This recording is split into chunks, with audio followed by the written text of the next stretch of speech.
Ahora 6 de la mañana, 18 minutos. La amenaza de esta madrugada, Felipe, buenos días, la hace el presidente Petro de Colombia, que escribe un larguísimo mensaje a la 1:28 en este amanecer de lunes, amenazando con que podría volver al monte, podría volver, dice él, a las armas, y que muchos guerrilleros o exguerrilleros lo harían por la amenaza de Trump de anoche.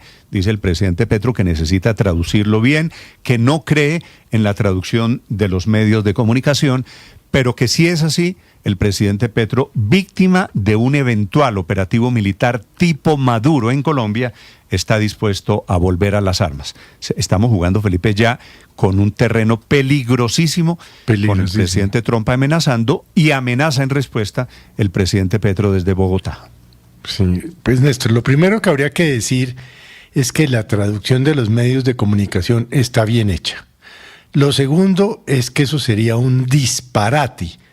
Como bien lo dijo usted muy temprano, a 5 meses de elecciones, hacer una invasión en Colombia para llevarse al presidente de la República legítimamente constituido, porque es que las diferencias entre Petro y Maduro son enormes. Sí, Felipe, usted puede no gustarle Petro, pero Petro, que se sepa, no es narcotraficante. Totalmente. Otra cosa es que sus políticas hayan dejado fortalecer al narcotráfico. Petro no ha violado derechos humanos en Colombia, que se sepa. Petro no ha encarcelado a cientos, a miles de colombianos por oponerse a él. En fin, lo del presidente de Estados Unidos anoche, hay que decirlo claramente, es un disparate desde donde usted lo mire. Yo espero, desde Felipe, donde usted lo mire. Espero que la situación no llegue al extremo del presidente Trump cumpliendo esta amenaza. Ahora él amenaza a todo el mundo. Ha amenazado a Canadá, ha amenazado con México, amenaza a Groenlandia. Es un presidente por naturaleza, Trump, digo, amenazador. Pero como en Colombia también tenemos otro presidente amenazador, hay que tener cuidado con esta guerra de amenazas, porque alguna de pronto se cumple.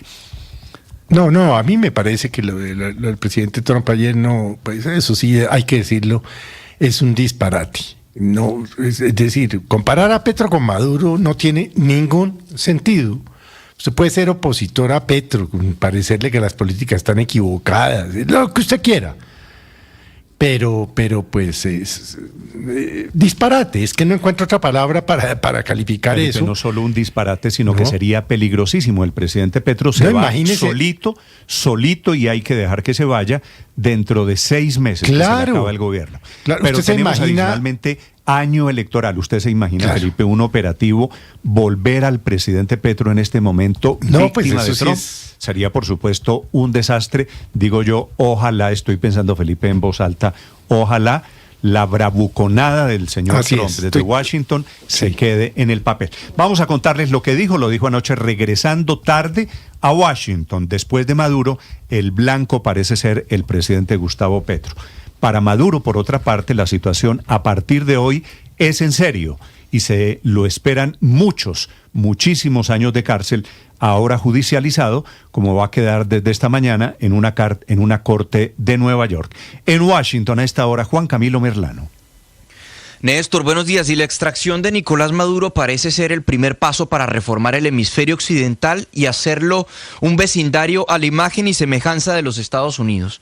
Eso es lo que se concluye a partir de las declaraciones posteriores del presidente Donald Trump, quien ha aprovechado la exaltación de la Operación Determinación Absoluta para advertirle a Cuba, México y Colombia que se pongan las pilas, aunque el énfasis específico es contra nuestro presidente, a quien llama enfermo y advierte que no descarta una operación militar en Colombia. A very sick neighbor. It's not a neighbor, but it's close to a neighbor. And that's Venezuela. It's very sick. Colombia is very sick too, run by a sick man who likes making cocaine and selling it to the United States. And he's not going to be doing it very long, let me tell you. What does that mean? He's not going to be doing it very long. He's not doing it very long. He has cocaine mills and cocaine factories.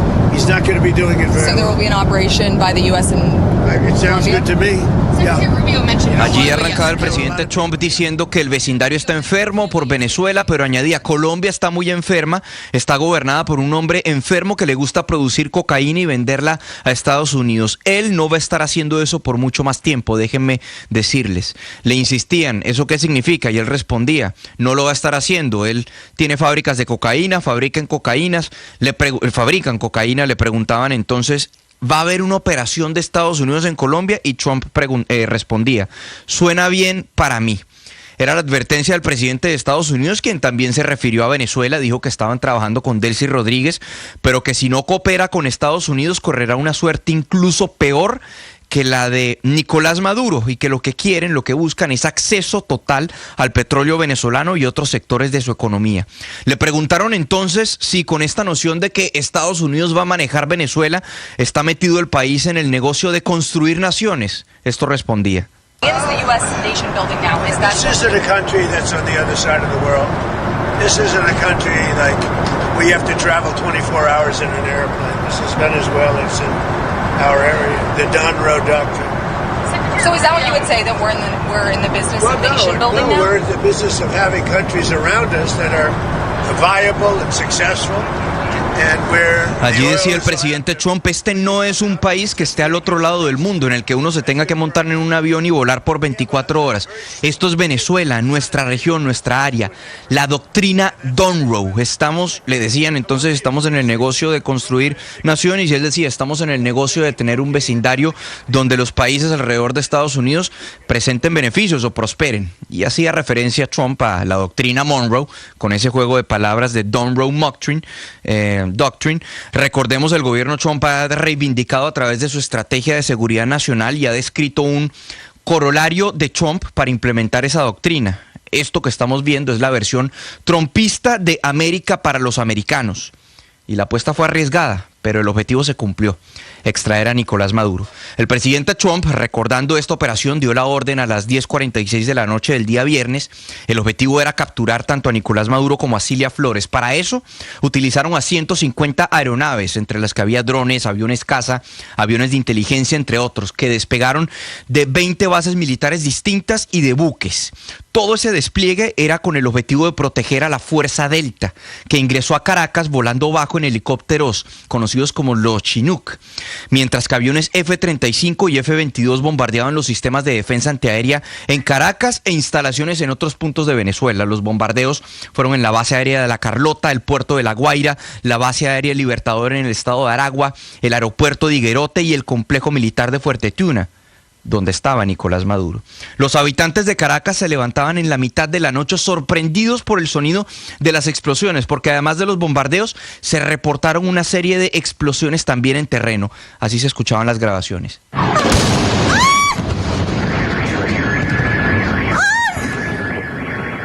A las 2:01 de la madrugada, hora local de Caracas, 1:01 hora de Colombia, las fuerzas especiales, las Delta, descendieron sobre el complejo donde se encontraba Maduro, allí en Fuerte Tiuna, quien desde el inicio del despliegue militar, hay que decirlo, según la inteligencia estadounidense, se había estado moviendo entre 7 a 8 ubicaciones donde hacía rotación para dormir.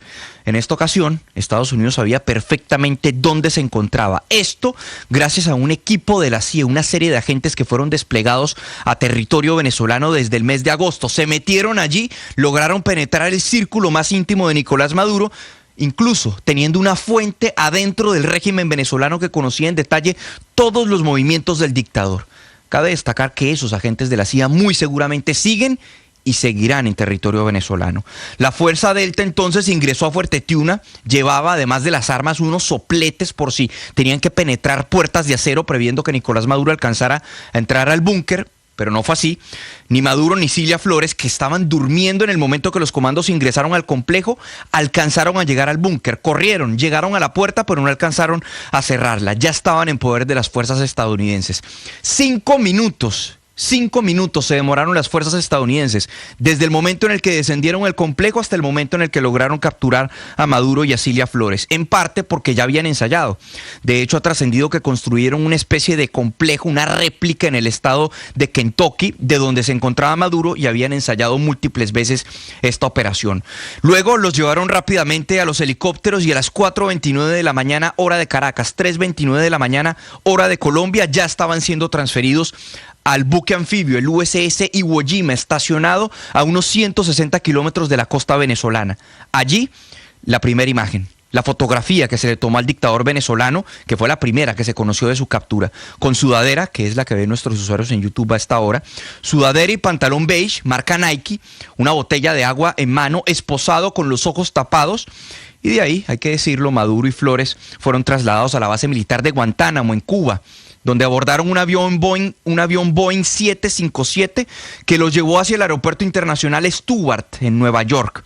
Allí se conocieron las primeras imágenes ya de Nicolás Maduro en suelo estadounidense, escoltado por el mismo director de la DEA y otros agentes. Y posteriormente, cuando fue llevado hasta Manhattan y trasladado a la sede de la DEA, se conoció la llamada caminata del perpetrador, donde se ve a Nicolás Maduro dando las buenas noches y deseando un feliz año, totalmente tratando de mostrar una imagen distinta a la realidad que enfrenta hoy ante una corte en Nueva York. Será su primera comparecencia al mediodía, con la presentación de los cargos por parte del juez Alvin Hellerstein. Néstor. Sí, Juan Camilo, ese Happy New Year que le dice Maduro a los funcionarios de la DEA me da la impresión de que no sabe o no entiende qué le estaba pasando a Nicolás Maduro, o no es consciente de que va a terminar su vida preso en una cárcel de Estados Unidos.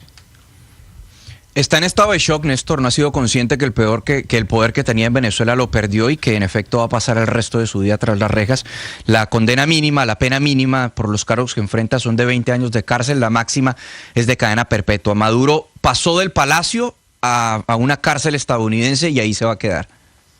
¿O cree que va a cantar y que soplando y que delatando a la gente del régimen de pronto se salva? Juan Camilo, gracias. 6 de la mañana, 30 minutos.